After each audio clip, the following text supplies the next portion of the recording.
అటు సీఎం రేవంత్ రెడ్డిపై కేటీఆర్ చేసిన వ్యాఖ్యలకు కౌంటర్ ఇచ్చారు మంత్రి సీతక్క. అసలు కేటీఆర్ పేరు ఎక్కడి నుంచి వచ్చిందో చెప్పాలంటూ కామెంట్ చేశారు. బరాబర్ వచ్చిన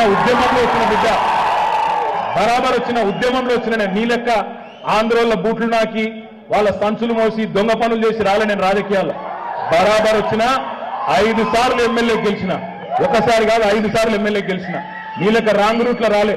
నీ లెక్క ఆంధ్రోళ్ళ బూట్లు నాకి సంచులు మోసి సౌట పనులు చేసి ఒక పార్టీలకు జంపులు కొట్టి దిక్కుమాల పనులు చేసి రాలే నేను. ఇవాళ మరి సీఎం రేవంత్ రెడ్డి గారిని కనీసం గౌరవం ఇవ్వకుండా ఇష్టానుసారంగా కేటీఆర్ అంటే మరి ఏం పేరో మీకు తెలుసు, అది ఎవరి పేరు. ఇవాళ సీఎం రేవంత్ రెడ్డిని పట్టుకొని మరి వాళ్ళ బూట్లు వీళ్ళ బూట్లు అని తప్పుడు కూతలు కూస్తున్న కేటీఆర్, నీ పేరు ఎవరి పేరో చెప్పవయ్యా తారక రామారావు గారు. నువ్వు ఎవరి పేరు పెట్టుకున్నావో చెప్పు. ఇవాళ నీ తండ్రి ఎవరి బూట్లు నాకు ఎదిగొచ్చిండో చెప్పు.